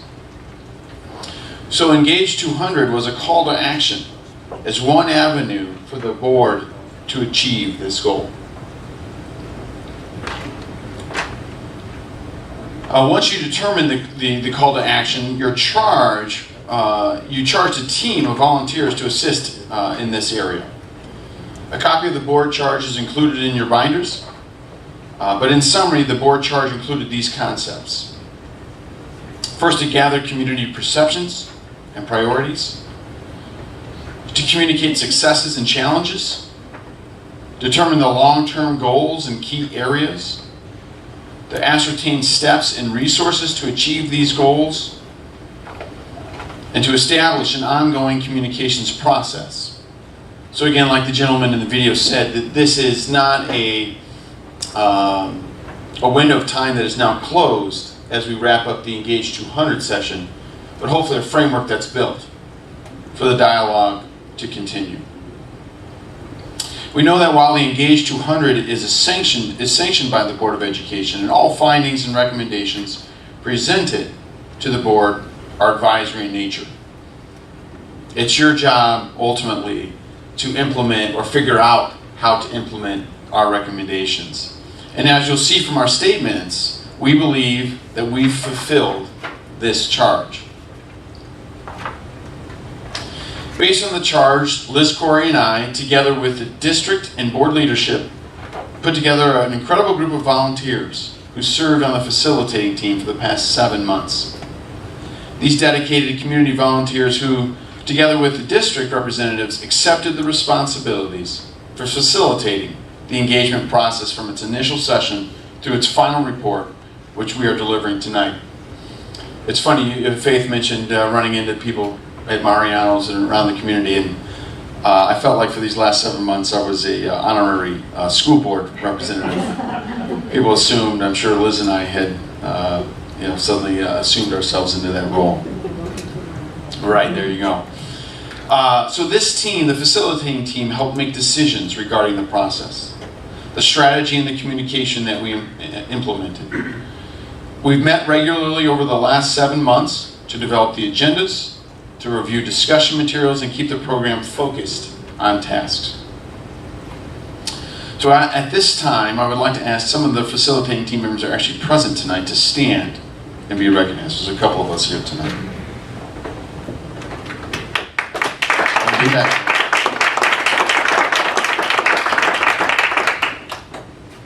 The job of the facilitating team was to keep us on track and make sure that the process was smooth, efficient, and effective. And some of those large group sessions, community engagement sessions, were numerous. And so our task was, we felt like we were shepherding many at times, but it was very productive. Before you, you can see the staff and board volunteers itself. As I already mentioned, our goal as a team was to solicit feedback and input from all of our district stakeholders. So how do we reach out to our community? Well, you'll see on the screen, if Erica and I can get on the same page, you'll see a sampling of our various communication vehicles and tools. There we go. So even though this is our final presentation on our findings, we wanted to continue to remind you and the community that all Engage 200 information, materials, documents are posted on the district website. And we will continue to update the community on Engage 200 at the district level, Facebook and Twitter pages. So we were very pleased with the level of community participation in Engage 200. In total, about 700 members of our community attended at least one or more sessions. On the screen, you'll see some of the breakdown of the attendance data. Please keep in mind that some of the attendees listed more than one category to classify themselves. For example, like we saw in the video, parent, teacher. Further, I would like to point out that almost 50% of the District 200 staff live within the district, which both says something about the district itself, its desirability, and for the capacity of our staff to experience the education for their families as well. Here's an even more detailed breakdown of the attendance data. When signing in at each session, participants were asked to indicate their category, as noted in the slide, that they represent. And here's a summary of how participants completed the sign-in sheets for the 5 topic sessions. As we review the key themes of each session, please keep in mind that they are not ranked in any particular order. So what I'd like to do now is really take a brief overview of the key themes that emerged in sessions 1 through 5. In our first session, we heard from Dr. Brian Harris, who provided a state of the district overview. In the second session, we heard from Faith Dahlquist, as she provided an overview from student achievement within our district. The third session focused on student programs and services. We heard from presentations from Dr. Joan, I'm going to get this right, Panopoulos, perfect, about special education programs, Dr. Raymer about co-curricular programs, and Faith Dahlquist about our English language learner programs. At the fourth session, we heard from Bill Farley and Faith Dahlquist, as well as Patrick Brosnan from Leggett Architects about our district facilities. And then finally, at the last session, we heard from Bill Farley and Mike Francis, who's from PMA Financial Network, about the district finances. So from session 1, 2 key themes emerged. The community was surprised and concerned about our changing demographics and how we compare to benchmark districts. I myself am a product of the district, Whittier, Edison, Wheaton Central / Wheaton Warrenville South. That dates me a little bit. And the student population from when I attended until compared to the student population of today is different. The second key theme that emerged was that the community requested more information about student achievement, programs and services, facilities, finance and technology. This provided the basis for the topics that we featured in the remaining sessions. From session 2, 3 key themes emerged. First, academic achievement is high, even with these changing demographics. second thing was the community has a strong desire to remain competitive with benchmark districts. Thirdly, the community wants to invest in opportunities for improving student achievement. I think that's a critical thing. I've got kids coming up through the district. Improving student achievement, that's a great goal as a parent. Session 3, and this seemed to be an overriding concept surmising the session, which was that the community acknowledged an understanding of the decline in resources, but they also wanted the district to still maintain appropriate and equitable programmatic and co-curricular spaces and facilities across the district. Listening to some of Mr. Matheson's comments earlier tonight, you can begin to see the challenges that lie ahead. That's why I'm thankful I'm a volunteer and not on the board. From session 4, we had, again, 3 key themes. First, the community agrees that something needs to be done about early childhood learning environments. Further, the community wants to better understand early childhood education. And when making decisions about facilities, the community wants modern classrooms that have appropriate technology, infrastructure, and devices for students.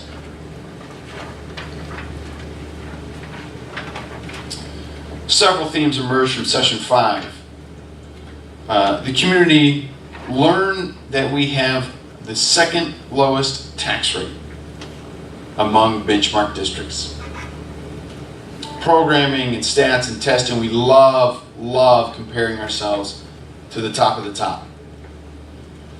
When you flip that coin around a little bit or angle it a little bit differently, learning that we had the second lowest tax rate among benchmark districts. The community acknowledged that we have very little to nothing left to cut. And I think about it this way. I'm a story guy. And you go into the deli shop and you say, yeah, give me, whatever, a pound of, you name it, name your favorite meat. Really what he's doing is throwing it on the slicer, right? Well, that blade's gotten pretty sharp and those pieces of meat have gotten pretty thin, right? We're stretching it pretty thin these days. Additionally, the community acknowledged that the state funding continues to decline. Private funding sources should be explored further. I know we already are, but continue to be explored. The community understands that an increase in commercial development would ease the local tax burden. Maybe we could throw out a handful of churches that might help us out a little bit. This is being taped. That's all right. Those are my comments, and I've participated in a lot of those churches over time, so I would take the heat. But with that said, and before I turn it over to my co-chair Liz, I will say that again, Jim Matheson is one who asked me to participate in it, and I'm glad I did. I have young children who are just coming into we're Longfellow District, and we're excited for it. Both my wife and I are products of the district. I will say as we look ahead, we want to support the district. We want the experience that my wife and I had to exist for our children. And so, that being the case, it's a challenge. It will be a challenge for the board now and for some years to come. My encouragement is that it takes a proactive stance to it versus wait. It can be easy to be reactive. The budget is, well, what did we take in? How much can we spend? And that, at this point, we have cut down to the bone. And so it's a real challenge. How can we be creative? But with that said, I'm going to turn it over to Liz, who's going to review our actual statements of recommendation for you.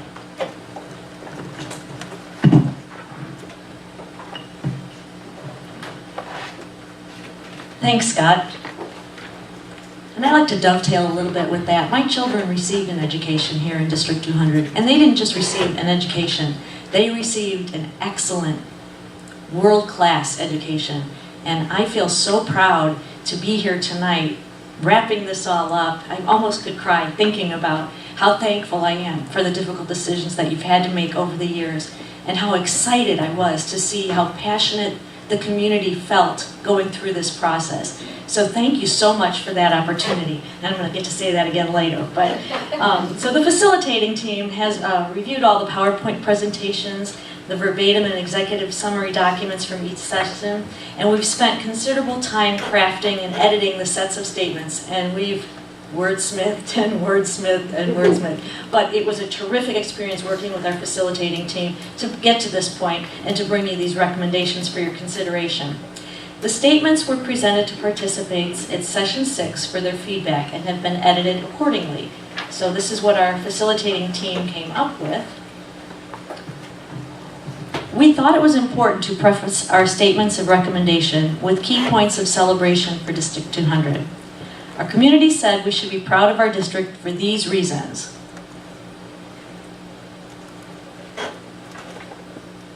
We also thought that it was important to note certain obstacles that limit us from achieving at an even higher level. This also served as a basis for crafting our statements of recommendation.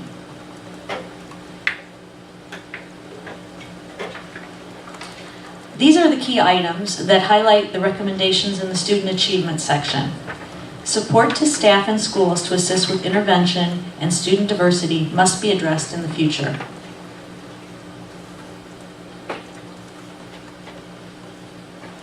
Space and resources are also recurring themes that we've tried to address with our recommendations in the programs and services section.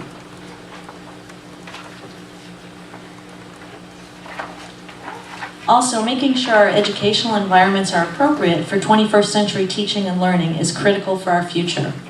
Early childhood education space must be addressed, but should be considered as part of a comprehensive facilities master plan for the district and not as a separate standalone issue. The draft statements acknowledge these as areas that must be considered relative to reductions and maintaining an efficient organization without sacrificing quality.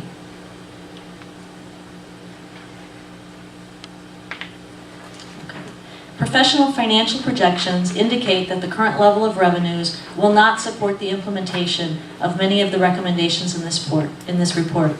And we acknowledge that according to the projections, the district most likely will be in a deficit spending situation as early as next year, 2015, unless significant cuts are made to programs and services. And these recommendations acknowledge that there must be a plan to consider additional revenues to sustain and improve the district in the future.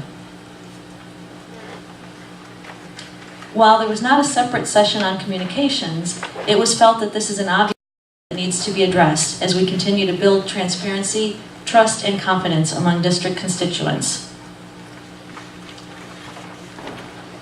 And finally, a great big thank you. On behalf of the entire facilitating team, we'd like to thank you, the Board of Education, for allowing us to be an integral part of such important work. We appreciate and applaud your continued commitment to the children in our community. We wish to commend Dr. Brian Harris, the District 200 Superintendent who worked with the board to initiate this program, and also Faith Dahlquist, the current interim superintendent, for your support in giving guidance to our work, but yet you provided us the freedom to make the decisions we felt were appropriate to facilitate the process. We appreciate the input provided by the board representatives Jim Broman and Brad Paulson. We also want to recognize the yeoman work of the District 200 staff in contributing to the success of our program. And these staff members include Erica Luacano, Mary Lou Sender, Mary Ann Gudmundson, Diana Hutchison, Bill Farley, Rodney Mack, Joanne Panopoulos, Dr. Robert Rammer, Brian Buck, and the Technology Department and office staff at Monroe. We've been faithful to the community engagement charge from the Board of Education, and we're proud to present this set of statements of recommendation to the board. We're confident that if the Board of Education gives serious considerations to these recommendations and follows through with the appropriate action and the communications to implement the spirit of these recommendations, our district and community will be stronger in the future.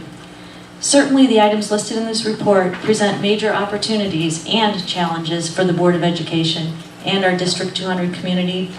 But what we've learned as a facilitating team during the Engage 200 process provides us a much keener understanding of these issues. We are ready to assist the board in whatever manner possible to help communicate these challenges to the broader community and to participate in helping to address these issues in the future. We conclude this report by offering our sincerest appreciation to our Board of Education to have the forethought to move forward with such an engagement program. Thank you very much.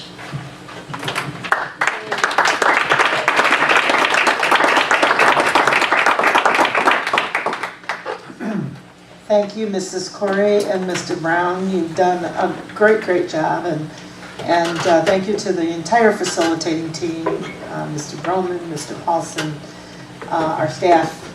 I know this has been a lot of work and probably a lot of fun, a lot of discussion.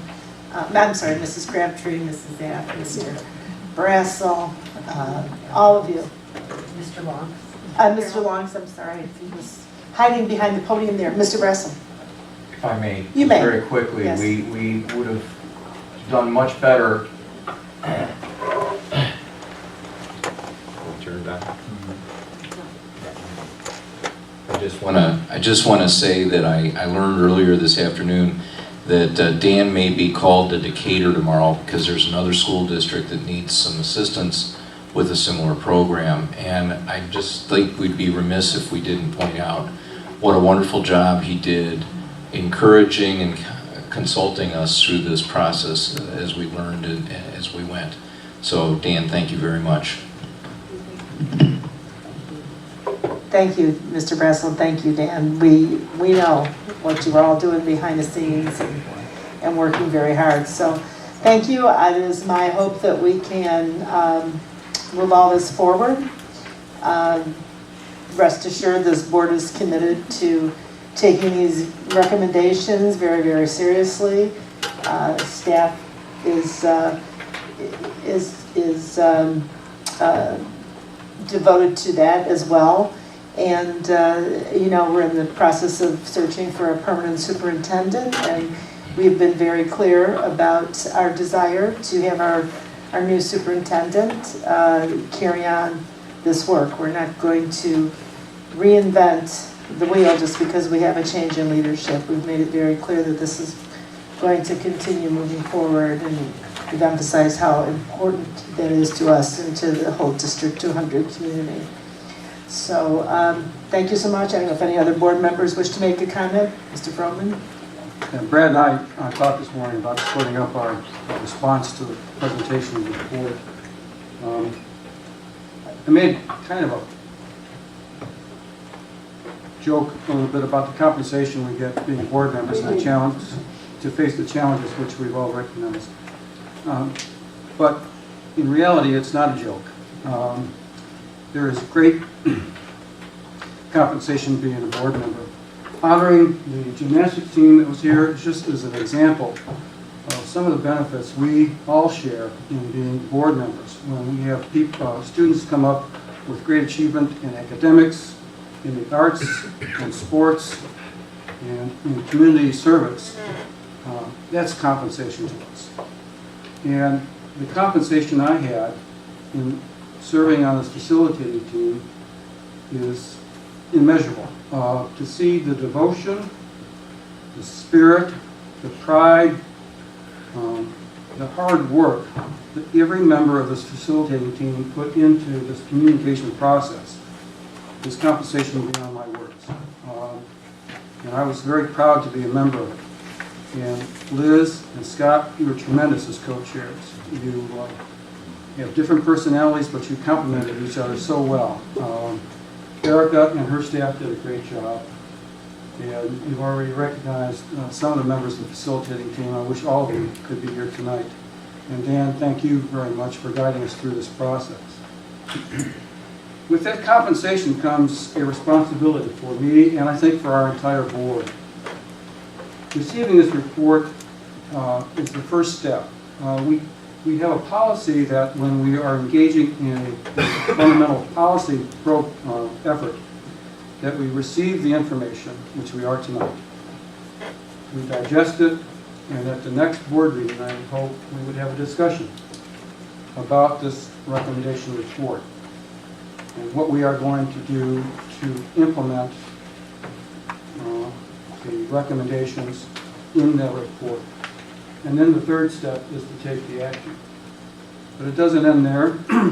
I think we have an obligation to give not only the facilitating team, but our entire community updated status reports on how we are progressing with implementing those recommendations in the report.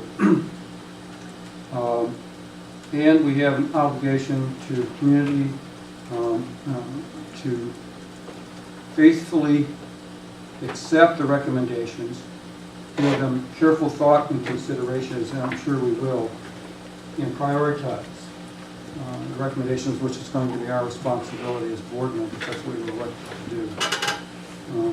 But that's what I want to emphasize. That's our obligation back to the facilitating team and to the community. And again, I want to thank all of you for the hard work you put into it. It was a pleasure. It really was a pleasure. Thank you. Well, I'll ditto all the thank yous from Jim, but in the nature of time, I'll just, I was, as Jim mentioned, we chatted this morning, kind of in passing, and I guess my comments are kind of reflective. I remember last fall having lots of discussions at I think at least 3 board meetings about what we're going to get out of this process, and also what we hope for to get out of this process. And I remember at Washington, the board meeting in Washington, talking about that the value of this process was not this binder. It's the participation of our community, the increased level of interest that other people outside of those as parents and the regular active members of our community get to participate in, the awareness of the issues facing the district, and also the greater sense of participation that I think the people that attended these meetings really came out of the sessions with, and really a sense of motivation to continue the movement. So, as Jim mentioned, I think it's on us to not let this binder sit by itself, and it's on us to act. And I think there's an opportunity. I know as we set our goals in the next couple of months, I think maybe talking about our committee structure, how important communications were. We talked. Somebody talked in the video about allowing trust to develop. We finally got that statement made, and we made that first big step. So there's a great opportunity ahead of us. There were surprises in here. I certainly didn't expect that we would be having or recommending a facility master plan to be done. That was something that was eye-opening to me as an architect. So I think we've got a great opportunity here to continue the momentum, capitalize on the goodwill we've begun to build with a broader segment of our community. And as an outgoing committee member, I'm really excited about what we've laid the groundwork for. So more to come. Thanks. Thank you very much. Are there any other comments from board members? I'd like to make a couple comments. Number one, we have a couple of people from the facilitating team here today, but Scott or Liz, could you come up and read the names of all the people who are on it? I want to memorialize it a little bit. And then secondarily, it gives us easier access to call on you again. So,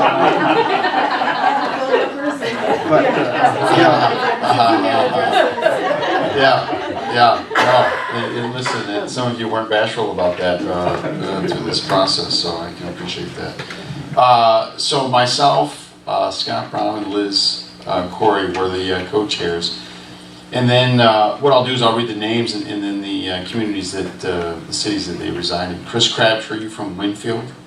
We had Judith Zapp from Carroll Stream, Scott McKay from Wheaton, Harold Logs from Winfield, Eleanor McNear from Wheaton, Bob Hupp from Warrenville, Steve Johnson from Wheaton, Charlie McKenna Sr. from Wheaton, Jeff Brassel from Wheaton, Jenny Sturba from Wheaton, and then some of the non-lay folks, if you will, Tom Grace from the executive board, the WWEA, which is the teachers, if you will, Penny Coyle, co-president of the Classified Education Association, Faith Dahlquist, Eric, I won't begin to try your last name, Erica,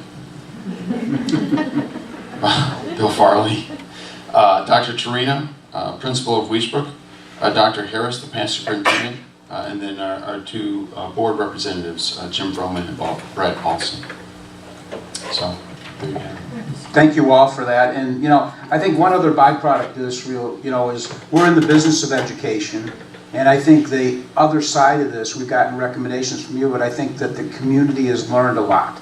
You know, if we've educated the community, that's a great byproduct of this as well. And I think that has been accomplished by this process. So, and again, thank you very much for your time and effort. Yeah, I mean, I think we're in the dialogue stage of this thing. But yeah, I mean, if nothing else, 700 individuals attended at least one session, and so for the most part, I would receive that as the board as encouragement and additional arms and legs and voices for what you're doing and for what you're trying to accomplish. And so we are quietly or otherwise behind you and supportive of what you're attempting to do.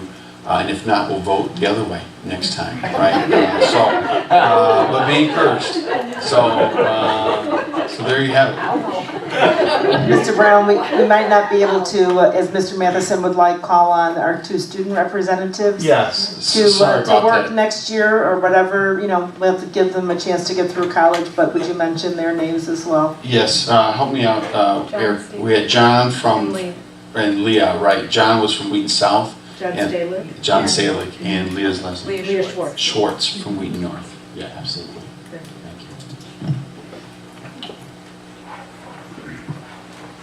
you. Any other comments? Yeah, can I just say, there's been a great deal of talk about being only a volunteer. And my experience in this community is that the volunteers really are the ones who are there lifting the burden and carrying it along. When I was on PTA, I always used to make the joke and say PTA is all about the schlepping.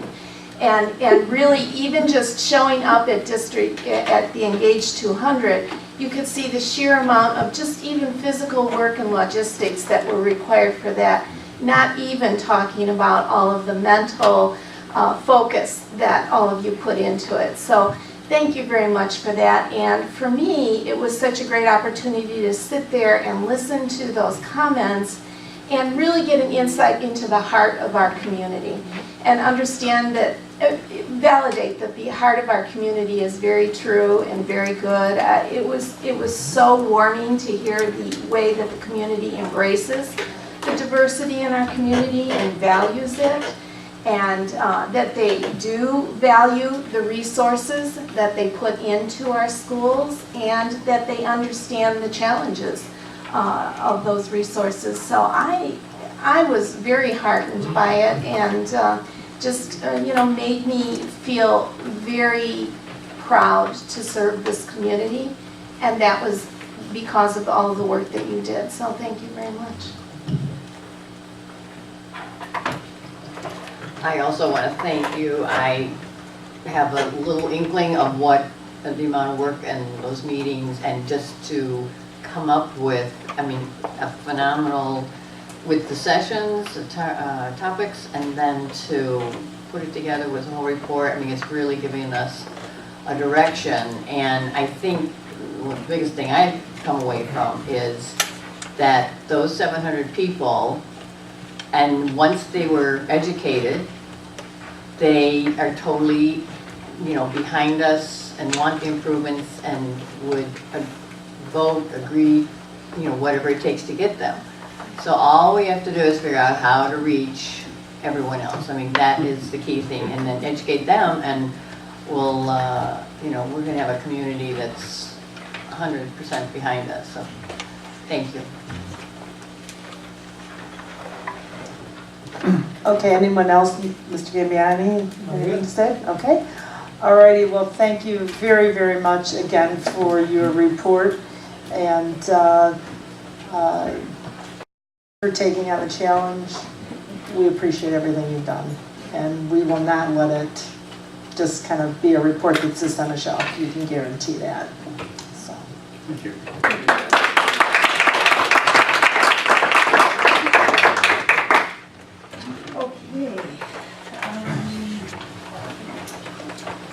We have several written reports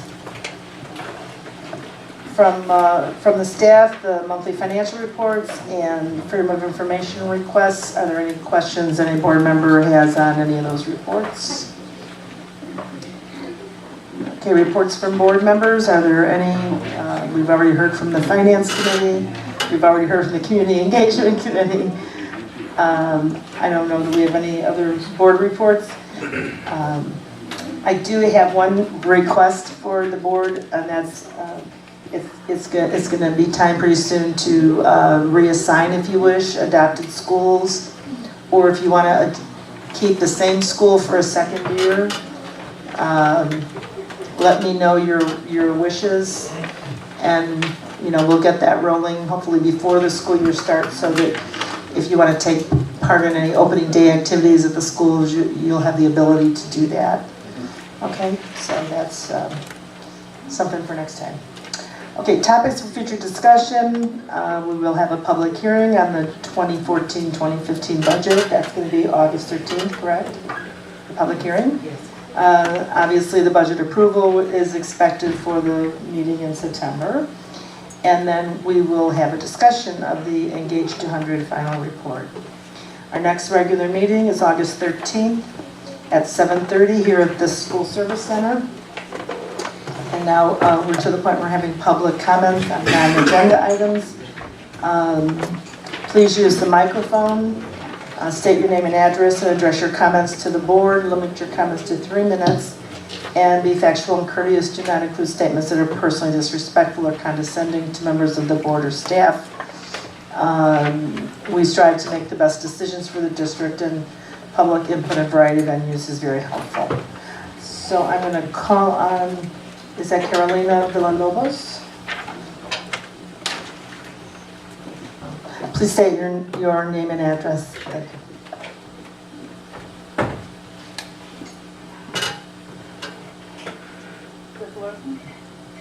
Hello, my name is Carolina Villalobos, and I'm here with Rosa Gaona. She's a custodian here in the District 200. I'm from Chicago, it's 111 East Walker. So she wants to speak in Spanish, and I'm going to translate her. Okay, yo estoy aquí. Mi nombre es Rosa Gaona. My name is Rosa Gaona. You have to use the microphone. My name is Rosa Gaona. Ok, estoy aquí porque tal vez ustedes me han visto y no me han visto.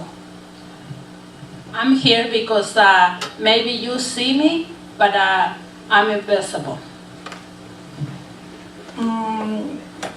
He estado por 12 años limpiando sus escuelas y también I'm here for 12 years cleaning your schools. Y también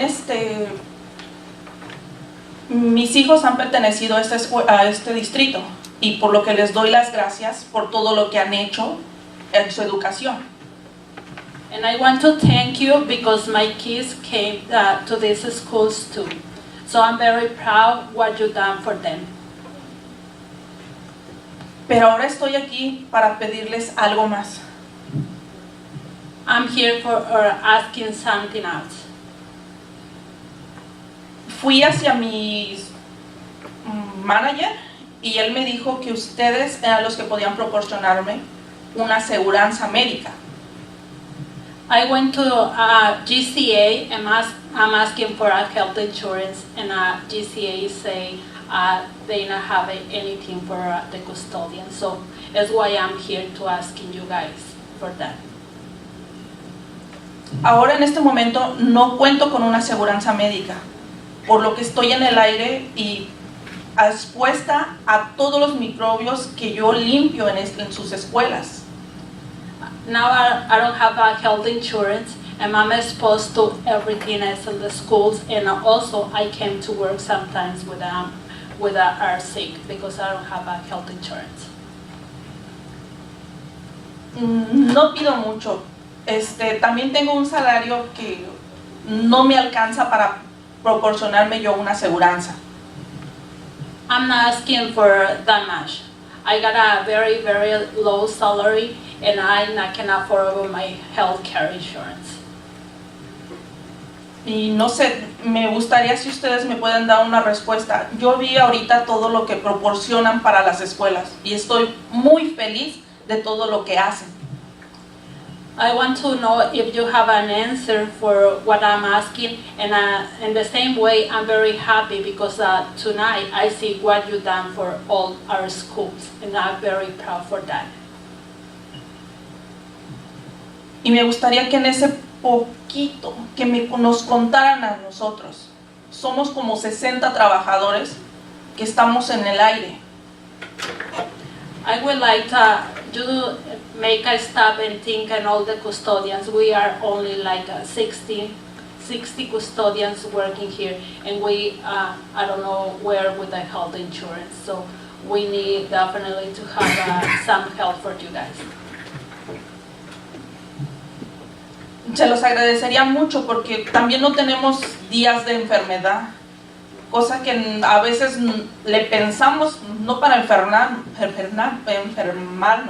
sino para no dejar de trabajar, porque nosotros no contamos con esos días. We don't have any sick days, and sometimes we have to decide if we can come sick or not to the schools, because if we come sick, we spray the germs in the schools, so we have to think it about we staying home or we want to work. Pues espero que sí me contaran un poquito en esto, igual que a mis compañeros. Estoy aquí en su representación y yo sé que no puedo estar explicándoles todo, me quedaría toda la noche, pero yo sé que no puedo. Espero que con esto me hayan escuchado un poquito. I appreciate it for everything, and I hope you listen a little bit and thinking about all the co-workers, because I'm here in representation all those custodians who clean the schools. Thank you very much. Thank you. Thank you very much. Rosa Jimenez.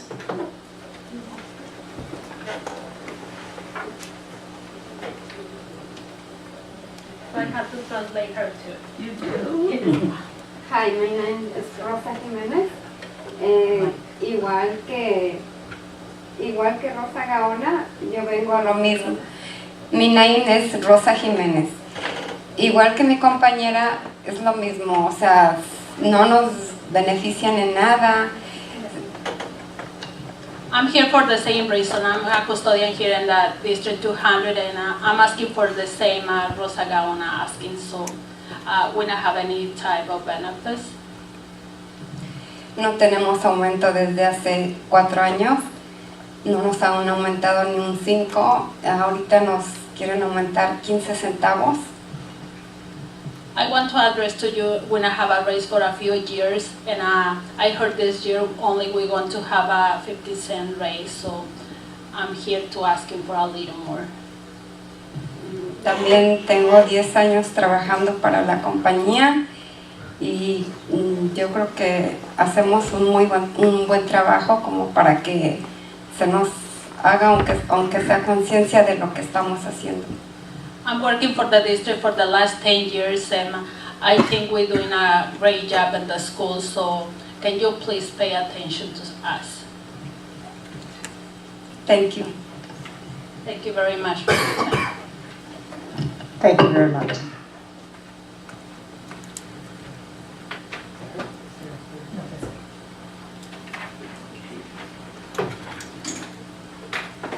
Alrighty. The board needs to go into closed session tonight for the following items, which are listed for possible action, collective negotiating matters, student discipline, and personnel, and there is no action expected after closed session. So we need a motion, please, to adjourn to closed session. So moved. Moved by Mr. Vroman. Second. Seconded by Mr. Paulson. Mrs. Sender, will you call the roll, please? Mr. Vroman? Yes. Mr. Paulson? Yes. Mr. Gambiani? Yes. Mrs. Keiko? Yes. Mr. Matheson? Yes. Mrs. Swanson? Yes. Mrs. Intihar? Yes.